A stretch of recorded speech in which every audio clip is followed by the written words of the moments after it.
Avant de commencer le film, je dois vous donner quelques explications concernant la butte Kono, qui était le centre des préoccupations des années 1858 à 1877. C'était une bande de terre de 400 mètres de long, de 50 mètres de large et d'environ 8 mètres de haut et entourée de marais. Elle partait du pied du CHT et s'étendait jusqu'à l'hôtel des impôts, rue de la Somme, englobant les rues Gallieni et Mangin. Son arasement a duré près de 20 ans et ces 300 000 mètres cubes ont remblayé une partie du centre-ville. Je vous souhaite un bon voyage dans le temps. La Nouvelle-Calédonie est découverte en 1774 par James Cook, puis on a la période de la découverte mutuelle, puis on a la découverte des aventuriers et des missionnaires, et à partir de 1853 se met en place la colonisation unilatérale par la France. Lorsque la France prend possession de la Nouvelle-Calédonie en 1853, la Nouvelle-Calédonie n'est constituée que de villages, de hameaux, dans lesquels vivent les tribus mélanésiennes. Se pose la question de créer un ancrage urbain, à la fois militaire et ensuite civil. L'ancrage militaire, ça sera la création d'un blocos à Balade, là où effectivement plusieurs fois il y avait eu des touchés, en particulier la touchée symbolique de James Cook. Un ancrage aussi militaire à Canala, qu'on va appeler à l'époque Napoléonville, et se pose la question de créer un ancrage qui sera civil, qui sera maritime, qui sera commercial. Donc des commandants de navires de guerre font le tour des côtes calédoniennes et ils trouvent un lieu qui leur paraît propice, la rade, qu'on appellera ensuite la rade de Nouméa. Donc ils rentrent dans cette rade et ce qu'ils voient, c'est que ça sera un mouillage exceptionnel pour les navires de guerre, pour aussi l'approvisionnement en charbon et ensuite l'aspect agricole. Donc Tadine-Montravel descend à terre, va effectivement installer un premier fortin auquel il donne le nom de son navire, donc le fort Constantine. Je vous arrête un instant pour vous parler de la première église de Port-de-France. L'église Sainte-Clotilde a été construite au pied de Fort Constantine en 1858, mais a été détruite par un incendie en 1890. Tadine-Montravel crée un premier centre urbain auquel est donné le nom de Port-de-France, qui va rester le nom de ce qu'on appelle aujourd'hui Nouméa jusqu'en 1866, parce que très vite on s'apercevra que souvent le courrier, il y a une confusion entre Fort-de-France à la Martinique et Port-de-France en Nouvelle-Calédonie. Il y a du reste des anecdotes assez amusantes, soit réelles, soit inventées.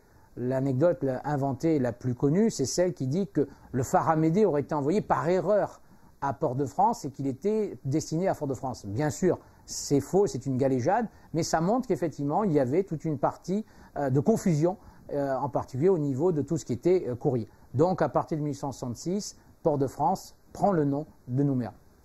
Alors, Tadine-Montravel, lorsqu'il installe effectivement ce fortin, l'idée c'est d'avoir une construction en dur, dans lequel il pourra y avoir la garnison, dans lequel il pourra y avoir la protection de la présence militaire française, et en même temps vont se mettre en place, j'allais dire, un camp de toile dans lequel on va avoir effectivement une partie de la troupe, et ensuite les premiers civils qui petit à petit vont s'installer et vont commencer par faire des véritables baraques pour, je dirais, s'installer dans cette capitale naissante. Lorsque l'on parle de l'histoire de Nouméa, on a tendance à, je dirais, un petit peu héroïser et à voir les aspects positifs de la ville.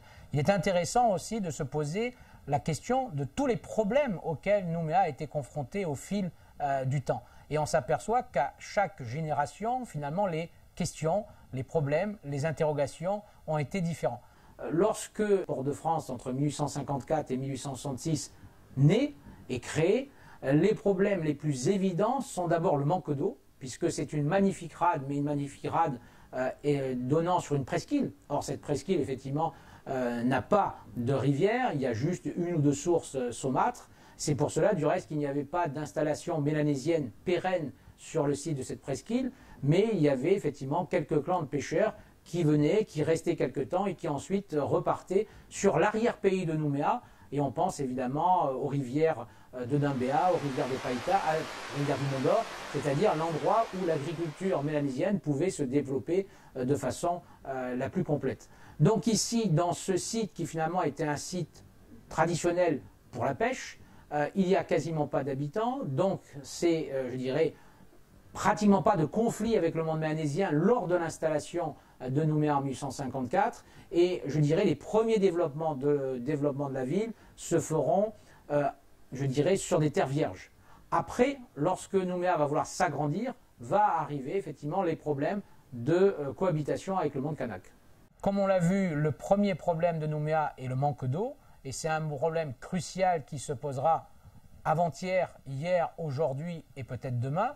C'est-à-dire qu'il a fallu d'abord prendre la rivière de la Yahweh qui a permis de donner l'eau nécessaire à la ville. Puis après, il a fallu aller chercher l'eau jusqu'à la Dindéa. On pense tous au barrage de Dindéa. Et récemment, on est allé chercher l'eau jusqu'à la Tontouta avec ce qu'on appelle le grand tuyau. Donc on voit que ça a été un problème, je dirais, génération après génération et qu'il a fallu résoudre à chaque fois par des captages toujours plus lointains et des quantités toujours plus importantes. Il est intéressant de noter que Nouméa, lors de son premier développement, a fonctionné avec des citernes. Par exemple, toutes les toitures avaient vocation à récupérer dans des fûts toutes les eaux de pluie. Ensuite, il y a eu effectivement la mise en place des premières conduites par l'administration et des bornes-fontaines où chacun pouvait venir prendre l'eau. Et ensuite, l'eau, j'allais dire courante, avec des canalisations qui se sont mises en place à la fin du 19e siècle. Nouméa est confronté aux menaces extérieures, aux menaces intérieures. La menace extérieure potentielle, c'était la concurrence avec l'Angleterre. Et si un jour en Europe il y avait une guerre entre la France et l'Angleterre, que les bases anglaises de la région, l'Australie et la Nouvelle-Zélande, envoient des forces maritimes pour capturer, prendre possession de la Nouvelle-Calédonie. Bon, c'est une hypothèse d'école qui ne s'est jamais, je dirais, été confrontée à la réalité, mais c'est pour cela qu'on trouve tout un ensemble de batteries sur les collines de Nouméa. On pense à la batterie du Wentoro, bien sûr, mais aussi à l'île Nou, et un petit peu partout, il y avait un quadrillage qui avait été mis en place pour protéger ici la ville d'une agression éventuellement extérieure et maritime. L'autre menace potentielle, c'était effectivement le monde mélanésien, donc le peuple premier, et on s'aperçoit qu'effectivement, au début de la création de Nouméa, il y a eu ce qu'on appelle la première guerre, la guerre du Sud, où les tribus du Sud, confrontées à la spoliation foncière qui se mettait en place, se sont révoltées, ont attaqué Nouméa, il y a eu des morts des deux côtés, et ensuite il y a eu effectivement une paix négociée avec toutes les chefferies du sud de la Nouvelle-Calédonie. C'est du reste pour cela qu'à l'époque ont été créées les missions qu'on appelle souvent les réductions à l'époque de Saint-Louis et de la Conception, qui sont des tribus composites, c'est-à-dire c'est des lieux où il n'y avait pas de tribus, et c'est l'administration qui a autorisé les pères maristes à s'installer sur des périmètres libérés des populations traditionnelles. Ils ont fait venir des gens, des catéchumènes, c'est-à-dire des convertis mais qui n'étaient pas encore baptisés de toute la côte Est, et ce sont toutes ces populations, je dirais, mixtes de toute la côte Est qui se sont installées à Saint-Louis et à la Conception et qui ont servi un petit peu de glacis entre les tribus du Sud et les installations sur Nouméa. Donc on voit effectivement petit à petit se dessiner une nouvelle carte de la démographie du Sud de la Nouvelle-Calédonie. Nouméa étant une ville de garnison, elle sera confrontée à deux problèmes classiques, je dirais, dans les villes militaires, que sont effectivement l'alcoolisme et la prostitution. Donc Nouméa avait un grand nombre de débits de boissons à l'époque. Souvent, ces débits de boissons, du reste, avaient un étage dans lequel pouvaient se trouver des prostituées. Les prostituées venaient généralement d'Australie et peu de Nouvelle-Calédonie. Ensuite, lorsque le bagne ouvrira en Nouvelle-Calédonie, dans les années 1880, on trouvera des femmes libérées du bagne, ce qu'on appelait les relégués qui ensuite avaient été libérés, qui effectivement pourront se trouver dans ces lieux de débauche. Mais au départ, il s'agit de prostituées venant d'Australie. En 1872, la rue Anatole France n'était qu'une digue qui traversait les marais. Nouméa est confrontée à l'insalubrité de la ville et on pense en particulier évidemment à le fait qu'il n'y avait pas vraiment de tout à l'égout à l'époque, le fait que chacun avait tendance à jeter ses immondices dans sa cour ou dans les terrains vagues. Donc énormément de problèmes par exemple avec les rats. Et on sait que lorsqu'il y aura des petites, entre guillemets, épidémies de peste à Nouméa dans les années 1898-1901, c'était lié effectivement à ces rats qui pullulaient dans la ville à l'époque. Et les anciens Nouméens se rappellent que dans les années 30, il y avait encore des chasses aux rats puisque l'administration payait les habitants de Nouméa pour le nombre de rats qui étaient tués et ramenés à l'administration. Donc on a eu effectivement des problèmes importants de manque de voirie, d'inorganisation de la ville pendant longtemps. Avant de nous plonger dans l'histoire du bagne, arrêtons-nous un moment et écoutons le ressenti de la directrice du site historique de l'île Nou. En Nouvelle-Calédonie, le bagne a été une période mémorable, chargée de douloureux souvenirs. Pour beaucoup, ce fut un passé lourd à porter et le non-dit a perduré pendant plusieurs générations. Lorsque Port-de-France s'est créé en 1854 et qui prendra le nom en 1866 de Nouméa, le but est donc d'en faire une ville de garnison. Mais Nouméa aurait pu rester une toute petite ville dans une colonie des antipodes complètement oubliée. En fin de compte, ce qui va changer le sort de Nouméa et le sort de toute la Nouvelle-Calédonie, c'est que la France métropolitaine va décider que la Nouvelle-Calédonie sera une terre de peuplement. Actuellement, on sait que dans l'Empire français, il y a eu deux terres de peuplement, de colonies de peuplement, d'une part l'Algérie et d'autre part la Nouvelle-Calédonie. Alors, la France, pour effectivement faire ce peuplement aux antipodes, va développer deux choses. D'abord, la colonisation libre, donc l'envoi d'agriculteurs au bout du monde. Et lors des premiers essais, les premières tentatives sont assez infructueuses. Les gens sont très loin, il n'y a pas d'infrastructure pour les accueillir, il n'y a pas de route, il y a des difficultés pour avoir des discussions, des arrangements, des accords avec le monde kanak pour avoir des terres. Donc au niveau de la colonisation libre, ça sera pratiquement un échec dans la première phase et il y aura simplement l'allocation de grands terrains, 3000, 4000 hectares à des grandes sociétés pour de la spéculation foncière dans les décennies à venir. Donc l'administration coloniale se dit, il y a une autre possibilité, c'est le bagne, c'est-à-dire mettre en place la colonisation pénale. Alors, c'est une idée ancienne, puisque lorsqu'il y a la prise de possession de la Nouvelle-Calédonie en 1853, déjà se posait la question pour le Second Empire et pour Napoléon III d'utiliser la Nouvelle-Calédonie comme terre de bagne. Et puis finalement, les différentes commissions qui se sont réunies à l'époque ont considéré qu'il valait mieux continuer le travail qui avait été mis en place dès 1845 en Guyane et agrandir le bagne de Guyane. Et ce n'est qu'en 1864 que la France décide d'ouvrir un second bagne colonial qui sera le bagne de Nouvelle-Calédonie. Très vite, on va voir que les deux bagnes ont des fonctions différentes. Le bagne de Guyane est pour les irréductibles, les bagnards les plus difficiles, et le climat étant particulièrement délétère, c'est une sorte de mouroir général et on considère que la plupart des bagnards, au bout de 5 ou 6 ans, disparaissaient, étaient tués par les différentes maladies tropicales de Guyane. Il est intéressant de noter qu'à ce niveau-là, même les surveillants militaires ont payé, je dirais, un lourd tribut aux maladies.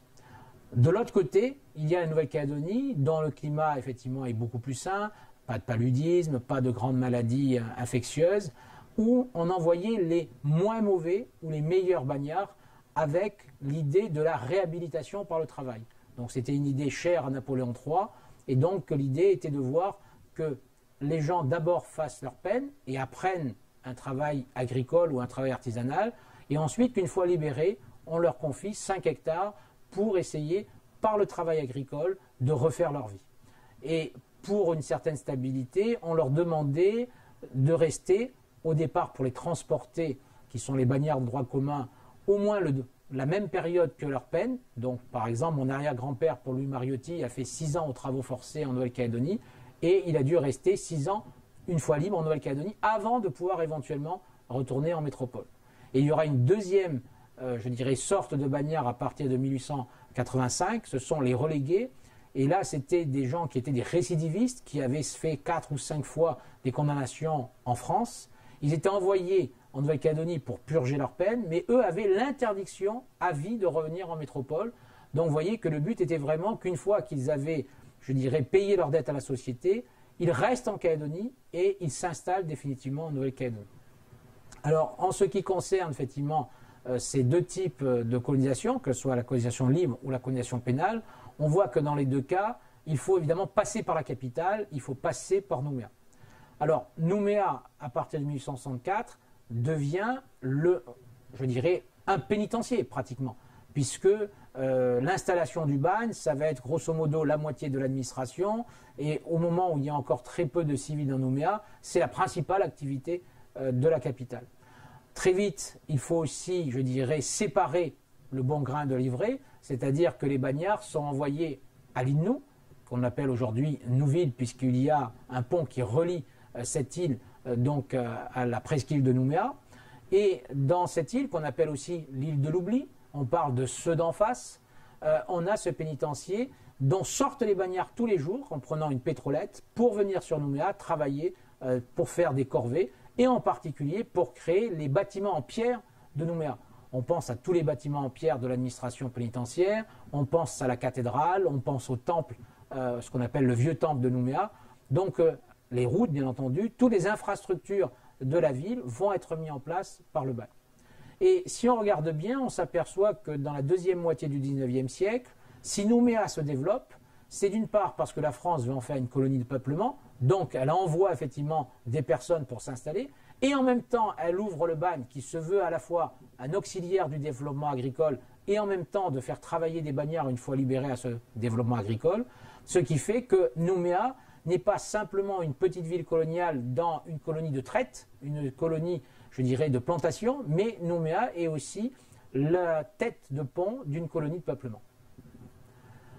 Alors, lorsque l'on parle de Nouméa et du bagne, il y a à la fois le côté positif et le côté négatif. Le côté positif, c'est que Nouméa vit du bagne, alors ne serait-ce que parce qu'il faut nourrir ses bagnards. Par exemple, l'agriculture en Nouvelle-Calédonie et en particulier l'élevage ne pourra se développer que par les marchés annuels de l'administration pénitentiaire qui, année après année, apportaient des revenus importants aux éleveurs. De même, ça a été un débouché pendant tout le 19e siècle pour les productions de blé qui ont eu à l'époque, de maïs ou de haricots, hein, donc qui étaient, je dirais, mis dans les rations alimentaires. En moyenne, il y avait 5000 bagnards en Nouvelle-Calédonie pendant toute cette période.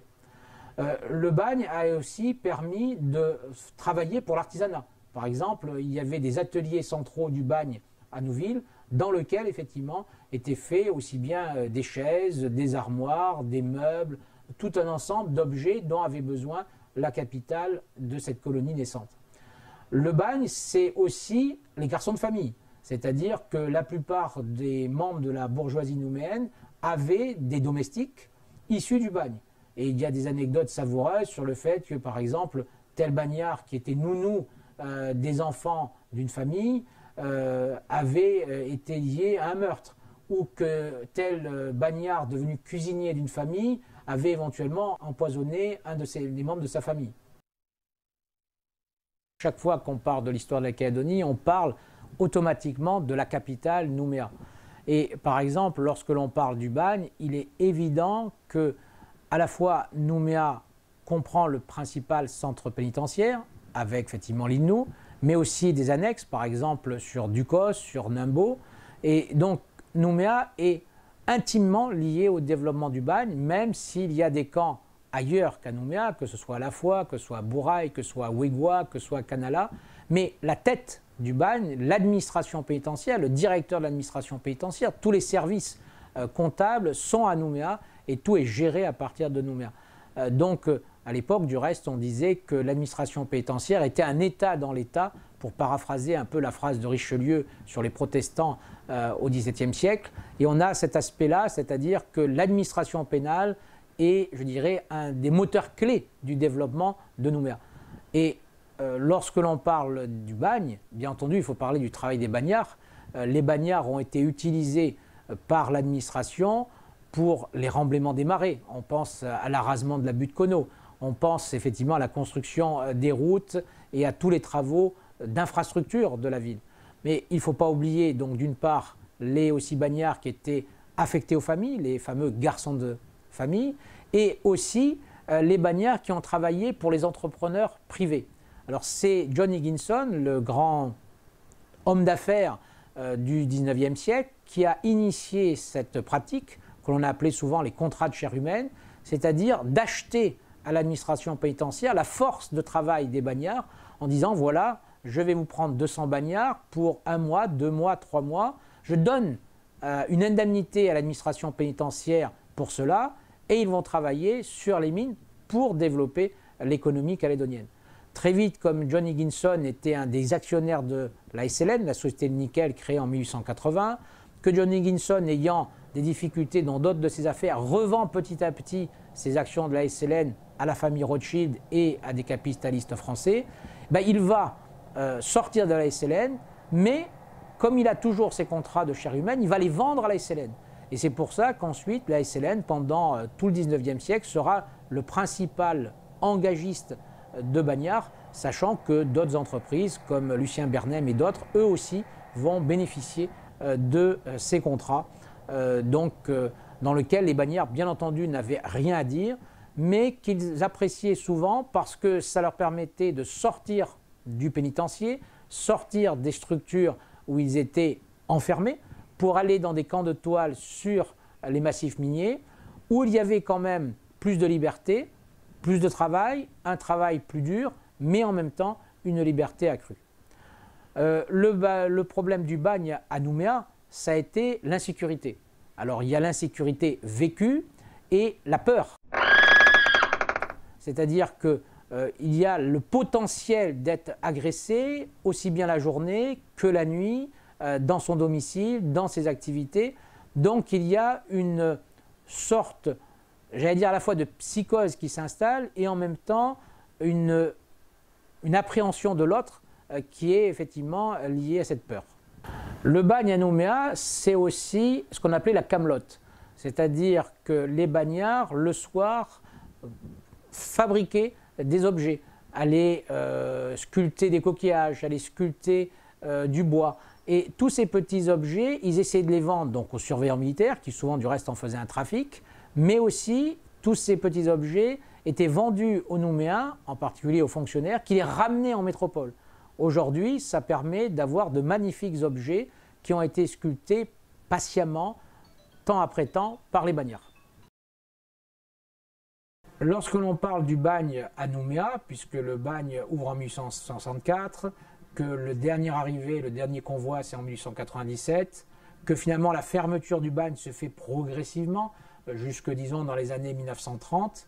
Et il est intéressant que la fermeture du bagne sera progressive. Et ce sont finalement d'abord les camps de l'intérieur, que ce soit les camps de La Foy, de Mouraille, de Ouégoua, de Canala, qui les uns après les autres ferment.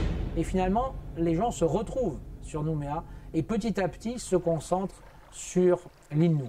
Et du reste, le bagne à l'île Nou, le pénitencier principal, va petit à petit devenir une sorte d'asile pour vieillards, un mouroir dans lequel se retrouvent les bagnards en fin de peine âgés, qui ne peuvent plus participer au développement économique de la Nouvelle-Calédonie, mais aussi un certain nombre de libérés. Parce que lorsque les gens sortent du bagne, soit ils sont casés dans une concession pénale de 3 à 5 hectares et ils se retrouvent agriculteurs, d'autres essayent de travailler comme artisans, comme ouvriers libres, mais souvent ils n'y arrivent plus, et c'est le cas en particulier des relégués qui arrivent à partir de 1885, parce que les relégués qui étaient des récidivistes arrivaient souvent en Calédonie à l'âge de 40 ans, faisaient une dizaine d'années de bagne, sortaient à 50 ans, complètement usés par la vie, et ils avaient du mal à trouver une activité économique réelle qui leur permette de vivre. Donc souvent, finalement, ils tapaient à la porte du pénitencier d'Île Nou pour être pris dans cette sorte d'asile pour vieillards qui s'était mis en place. Grosso modo, on considère que le bagne se retire petit à petit de l'ensemble de la Nouvelle-Calédonie en 1910 et qu'il n'y a plus de bagnards que à l'île Nou, la plupart du temps du reste étant des libérés, asilés à l'île Nou et ils passant leurs dernières années. Donc sur Nouméa, il y a eu effectivement un problème d'une part d'insécurité, insécurité réelle ou insécurité imaginaire, puisque lorsque l'on regarde les journaux de l'époque, on trouve énormément de faits divers liés à des bagnards évadés ou à des libérés du bagne, et en même temps, on trouve que souvent il s'agit de petits larcins. Mais on avait effectivement cette espèce d'appréhension de l'autre, cette peur que à tout moment, quelqu'un pouvait venir voler des choses chez vous, voire éventuellement agresser votre épouse ou vos enfants. Donc il y a eu une situation particulière de Nouméa et des Nouméens qui est bien oubliée aujourd'hui. Alors le bagne, ça a été aussi pour Nouméa les vagabonds, les mendiants, puisque souvent les libérés âgés, n'ayant pas la force ou la volonté de travailler, se retrouvaient à tendre la main à la place des Cocotiers ou dans d'autres lieux de Nouméa. Et lorsque les Américains arriveront en 1942, ils pourront voir les derniers, non pas bagnards, mais les derniers libérés du bagne sur des bancs de la place des Cocotiers, faisant la manche, et ça sera la fin, je dirais, définitive de ce bagne, sachant que, puisque le bagne ferme dans les années 1930, on comprend pourquoi, pendant plusieurs générations, personne ne parlait du bagne en Nouvelle-Calédonie, c'était un sujet tabou, parce que, pour beaucoup de Calédoniens, leur père ou leur grand-père était issu du bagne. 3 étudiants kanaks en 3e année de licence d'histoire se sont exprimés au sujet de Nouméa, la ville blanche.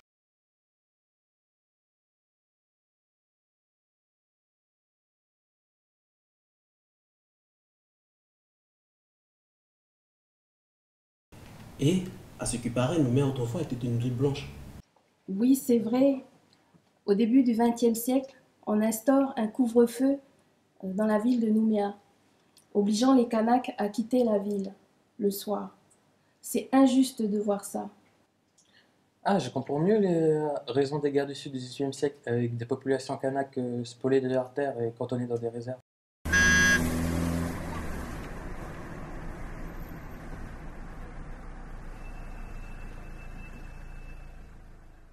C'est durant l'entre-deux-guerres que l'on commence à évoquer le terme de Nouméa, la ville blanche. Effectivement, à partir du XIXe siècle, se sont installés d'abord les militaires, puis les colons, les négociants. Une ville s'est développée et c'est une ville qui reste un petit peu en dehors des réalités calédoniennes. Pour 2 raisons. D'une part, parce qu'il y a pendant longtemps l'interdiction pour les Kanaks de rester dans la ville de Nouméa après le couvre-feu. Donc le soir, ils doivent retourner soit dans les missions de Saint-Louis et de la Conception, soit dans les tribus avoisinantes sur Païta, Odambéa ou le Mont d'Or. D'autre part, parce que sur Nouméa, pendant très longtemps, il y avait les libérés pour travailler en tant que garçons de famille. Et c'est après la disparition, si on peut dire, de cette source de main-d'œuvre que l'on voit apparaître dans Nouméa des néo-hybridés, qu'on appelle aujourd'hui les Ni-Vanuatais, mais aussi des Asiatiques, puisque lorsque se met en place l'immigration asiatique, 1891 pour les Vietnamiens, 1892 pour les Japonais, 1896 pour les Indonésiens, qu'on appelait les Javanais à l'époque, puisqu'ils venaient principalement de l'île de Java.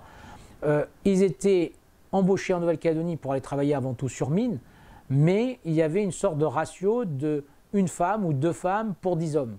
Et généralement, ces femmes n'étaient pas engagées pour travailler sur mine, sauf éventuellement comme cantinières pour s'occuper effectivement des repas et des lessives des hommes qui travaillaient sur mine, mais beaucoup travaillaient comme domestiques donc, dans Nouméa, pour les familles nouméennes.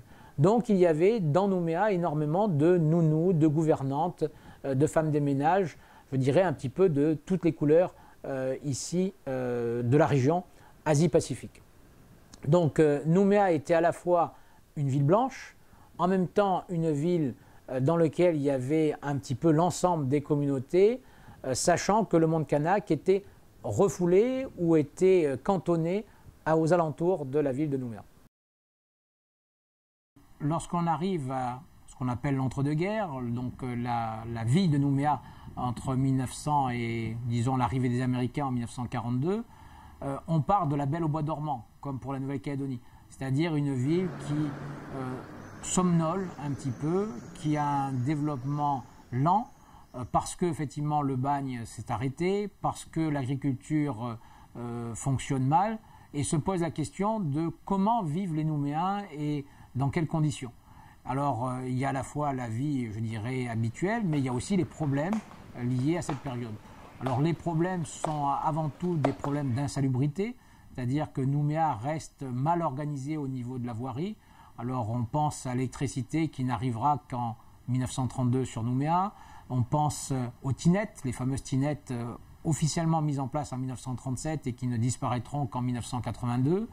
Donc c'était le système évidemment pour gérer les toilettes. Il est à noter que pendant longtemps, dans Nouméa, on avait ce qu'on appelait le trou feuillé, ce qui était tout simplement un trou au fond de la cour. Puis ensuite la tinette qui a été cette petite maison, ces petites édicules qui se trouvaient à la fin de chaque jardin, sachant que les maisons nouméennes, pendant très longtemps, c'était une petite maison en bois de forme carrée dans laquelle se trouvaient une ou deux chambres, un grand salon, et il y avait plusieurs annexes, la cuisine qui souvent était à l'extérieur, le lavoir qui était à l'extérieur, et au fond du petit jardinet, cette fameuse tinette.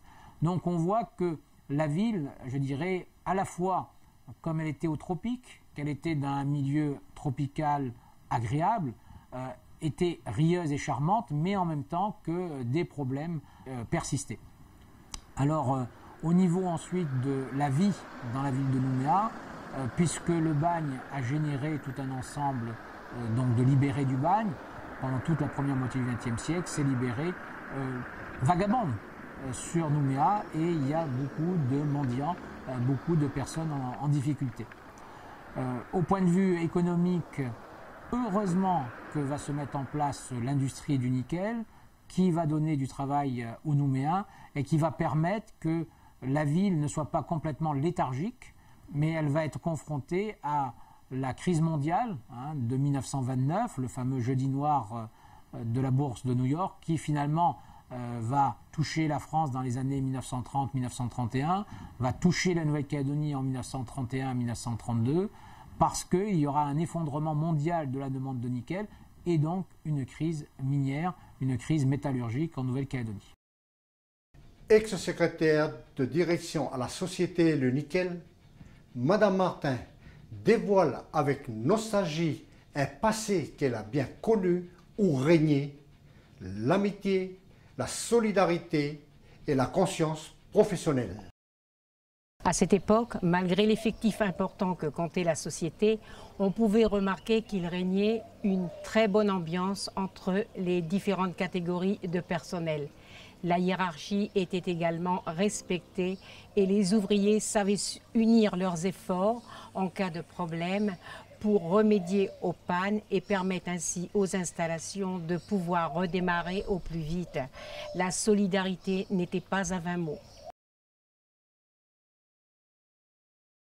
Nouméa a toujours été le principal poumon économique de la Nouvelle-Calédonie en ce qui concerne les entreprises, les sociétés, les petites usines de transformation.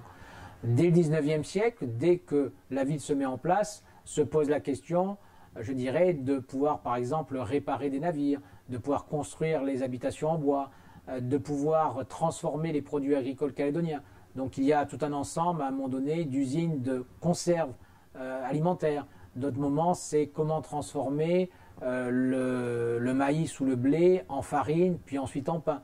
Donc petit à petit se met en place un système économique, mais pendant longtemps, la Nouvelle-Calédonie n'a pas de véritable industrie. En revanche, elle a la chance d'avoir des mines. Alors on pense avant tout au nickel, mais au XIXe siècle, la Nouvelle-Calédonie a aussi exporté du fer, du cobalt, du chrome, voire même un tout petit peu d'or, et un petit peu aussi de cuivre, on pense dans le nord de la Nouvelle-Calédonie. Mais à partir de la découverte du minerai de nickel par Jules Gagny en 1864, une folie se met en place en Nouvelle-Calédonie et en particulier dans la ville de Nouméa pour trouver des concessions, trouver des gisements, trouver des mines de nickel et ensuite les exploiter. Et à plusieurs moments, la ville de Nouméa se vide un petit peu de ses habitants qui vont chercher un petit peu partout des concessions minières. L'exploitation du nickel commence en 1872 avec la mine de Coste sur le Mont d'Or, puis va se développer dans l'ensemble de la Nouvelle-Calédonie.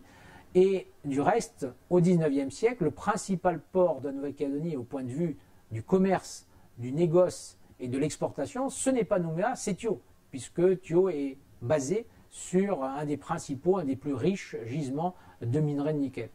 En revanche, Nouméa, effectivement, sert de lieu pour recevoir les machines qui vont faire fonctionner les moyens d'extraction. C'est à Nouméa qu'arrivent aussi les machines qui vont faire les funiculaires, c'est-à-dire les petits trains de mine qui permettent d'amener le minerai des montagnes calédoniennes jusqu'à des embarcadères. Donc Nouméa est quand même le lieu économique par excellence.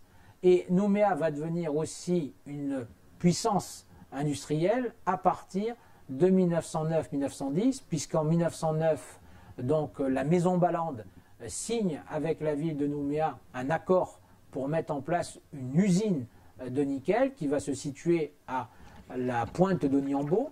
L'administration municipale donne donc à la fois un terrain à côté de l'abattoir de Doniambo, mais aussi les infrastructures de route, de mise en place de la voirie nécessaire. Et la maison Ballande s'engage effectivement à développer une véritable usine et une véritable entreprise, donc de l'emploi pour les Nouméens. Et ça sera une réussite à la fois pour la ville de Nouméa et pour la maison Ballande. Ça sera ce qu'on appelle donc l'usine de Doniambo. Il est intéressant que souvent on a l'impression que Doniambo a toujours appartenu à la SLN, cette vieille dame calédonienne créée en 1880.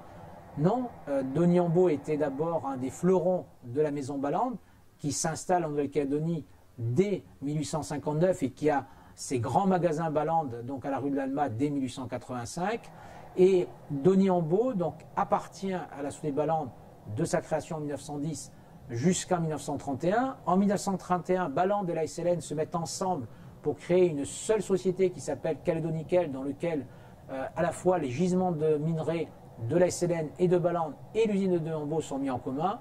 Et finalement, en 1937, la maison Ballande, suite à la grande crise et aux difficultés économiques qu'elle traversait, vend ses actions à la SLN, ce qui fait que l'on a une séparation, une scission entre d'un côté la SLN de nouveau indépendante, mais ayant racheté finalement Doniambo, et de l'autre côté la société Ballande, qui pendant 10 ans s'engage à ne faire que du négoce, que du commerce, et au bout de 10 ans recréera un domaine minier. Et aujourd'hui, effectivement, cette société est toujours positionnée, en particulier dans la région de Kanala-Naketi, dans les mines calédoniennes. Pour en revenir à Doniambo, Doniambo va transformer aussi la ville de Nouméa parce que Doniambo va créer un pôle industriel majeur sur la ville. D'une part, bien entendu, par les gens qui vont travailler donc ici dans cette usine métallurgique de Doniambo. À l'époque, même si c'est une usine, il y a énormément d'employés parce que beaucoup d'activités sont encore manuelles. Du reste, nous avons ce qu'on appelle par exemple le cantonnement des Tonkinois, dans lequel il y avait des travailleurs venus de l'Indochine française, qu'on appelle aujourd'hui le Vietnam. Il y avait aussi tout un ensemble d'autres personnes qui travaillaient à Doniambo. Toutes les communautés se retrouvaient dans la chaleur des fours et le travail laborieux et dur ici de la métallurgie.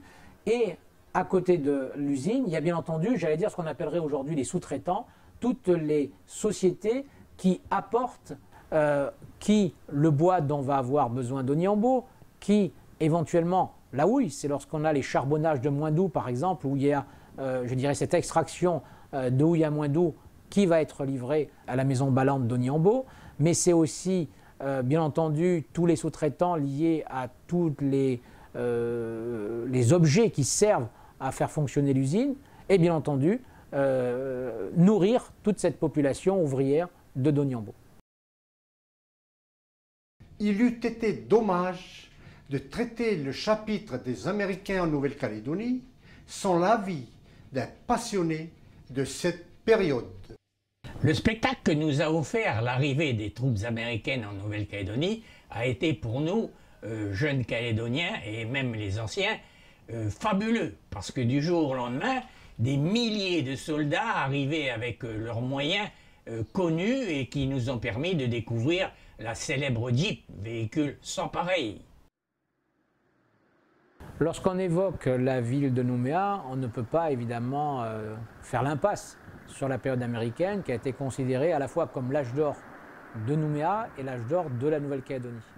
Alors pour plusieurs raisons, lorsque les Américains arrivent le 12 mars 1942, déjà il y a un débarquement de 17 000 soldats américains, mais aussi de nombreux camions, véhicules, des tentes, des approvisionnements, des munitions, des armements. C'est une révolution finalement dans la ville de Nouméa parce qu'ils vont amener à la fois la mécanisation finalement qui arrive dans cette ville des antipodes un petit peu oubliées, mais ils vont apporter aussi des modèles de consommation complètement différents. Et tous les Calédoniens se rappellent des chewing-gums, du Coca-Cola, des Jeeps. Et on voit que derrière cela se profile une nouvelle société qui est consumérite, qui est une société de consommation. Donc la période américaine est toujours vue très positivement en Calédonie. Et du reste, il y a un magnifique mémorial à la mémoire de la présence américaine à Nouméa, près du musée de la Nouvelle-Calédonie et près de la Poste. Il ne faut pas oublier les aspects négatifs. En particulier, Nouméa devient une super ville de garnison entre 1942 et 1946, puisqu'on considère que sont constamment en Calédonie plus de 50 000 Américains, il y a 17 000 aussi Néo-Zélandais. Donc toute cette population jeune, de jeunes célibataires entre 20 et 30 ans, était du reste plus nombreuse que la population calédonienne globale de l'époque. Et il y avait plus de soldats américains dans Nouméa finalement que de Nouméens. Donc il y a eu deux types de problèmes. Un problème inhérent à cette masse de jeunesse, c'est-à-dire l'alcoolisme et effectivement, je dirais, les fêtes exagérées du week-end. Et il y avait aussi la prostitution qui a été finalement relancée par cette population extérieure. Alors à ce niveau-là, il est intéressant de noter qu'il y a eu quelques articles scientifiques qui ont été réalisés et un ami chercheur australien s'est posé la question des mauvaises relations entre les autorités américaines et les autorités françaises au niveau des problèmes existants en Calédonie.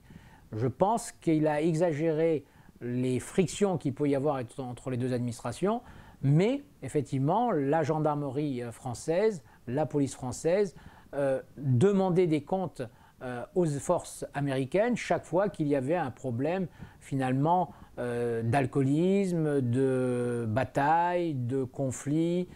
Et une anecdote, pendant la Seconde Guerre mondiale, il y avait une maison de passe à Nouméa, ce qu'on appelait la maison Rose ou la maison de la vallée du Tyr.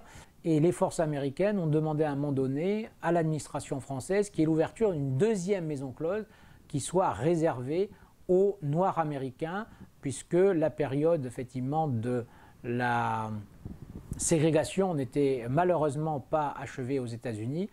Les demandes des forces américaines étaient d'une part d'avoir une maison close uniquement pour les soldats de couleur noire et de demander si l'administration française pourrait recruter des femmes mélanésiennes pour cette maison close particulière. L'administration française a été particulièrement choquée de cette demande et a donné une fin de non-recevoir à l'administration américaine, ce qui fait qu'il y a toujours eu effectivement une maison close à la vallée du Tyr, dont la tenancière s'appelait Madame Bénitier et qui avait un certain nombre donc, de prostituées qui étaient aussi bien australiennes ou calédoniennes. Un aspect particulier de la Seconde Guerre mondiale, c'est que Nouméa a connu un grand nombre de débits de boissons. Alors des débits de boissons d'abord avec tous les stocks d'alcool qui avaient été là avant-guerre, mais très vite ces stocks d'alcool vont être, j'allais dire, absorbés ou utilisés par les soldats américains et en même temps il y a l'embargo puisqu'il y a la séparation avec l'Europe sous domination nazie. Donc très peu de navires peuvent amener un réapprovisionnement en alcool en Nouvelle-Calédonie. Donc c'est la période où les Calédoniens sont devenus finalement des fabricants d'alcool à partir de fruits. Et il y a eu énormément d'alambics qui ont fonctionné en Nouvelle-Calédonie pour faire des alcools qui avec, je dirais, des bananes, qui avec des mandarines, qui avec des oranges. Et il y a eu effectivement un certain nombre de cas d'intoxication, non pas alimentaire, mais éthylique, et un certain nombre de comas éthyliques liés à des alcools plus ou moins frelatés.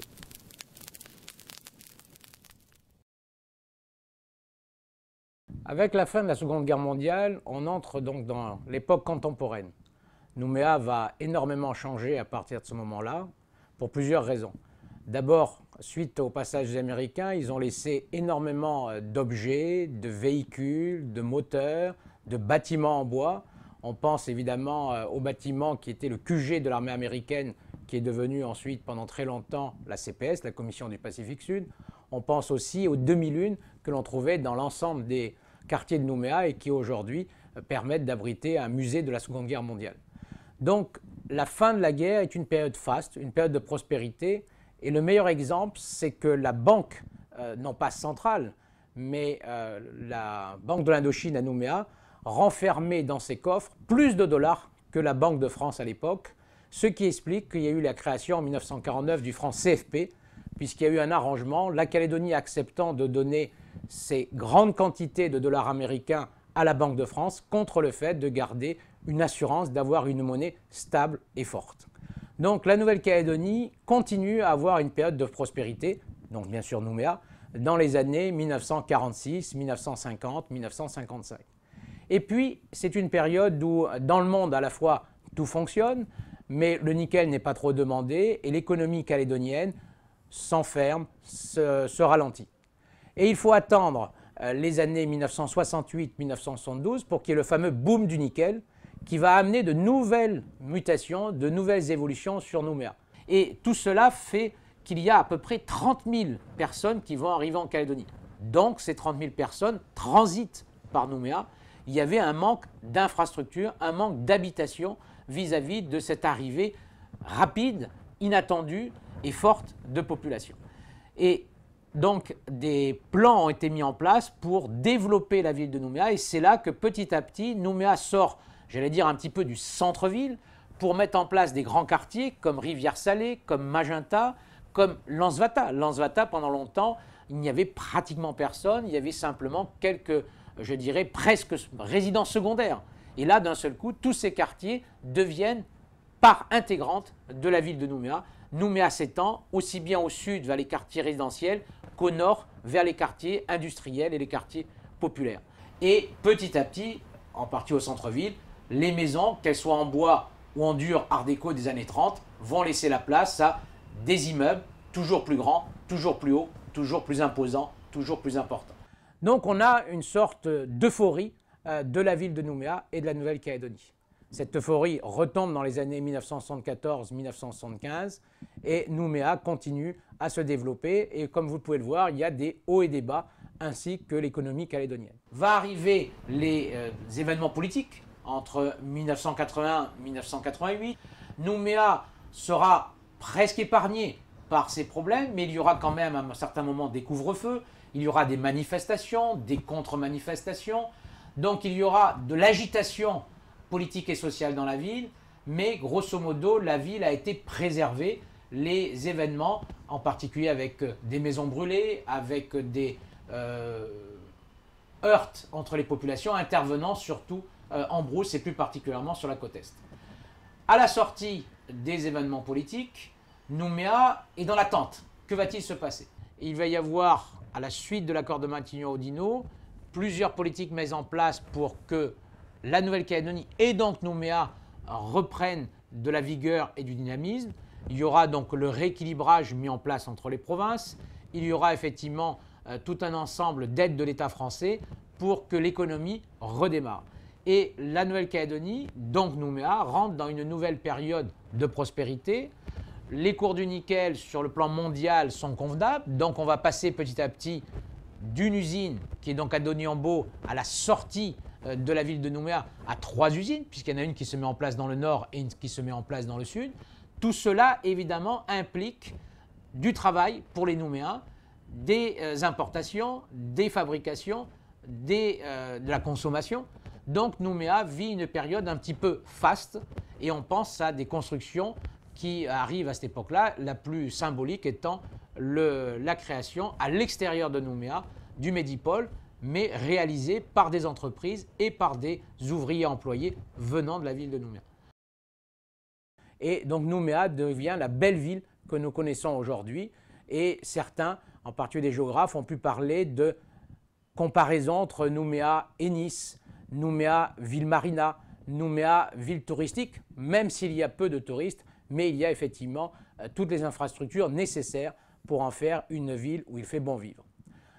Chaque quartier de Nouméa se spécialise un petit peu. Tout le monde sait que le centre-ville est le développement commercial.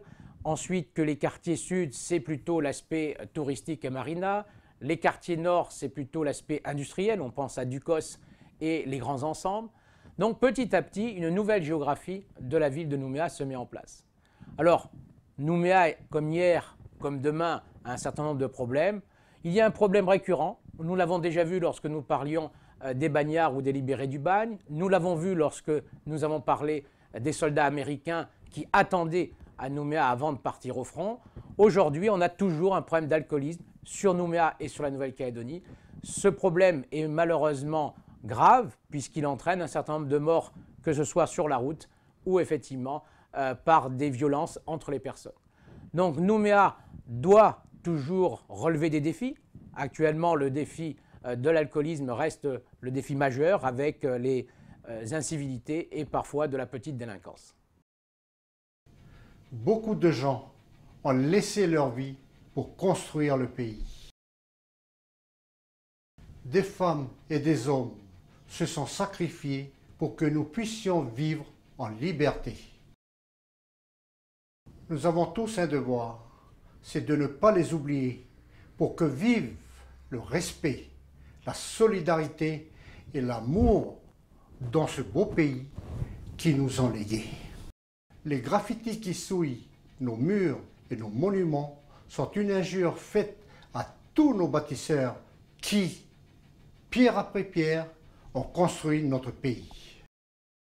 Il y a énormément de problèmes aujourd'hui, mais avons-nous tout fait pour éviter d'en arriver là?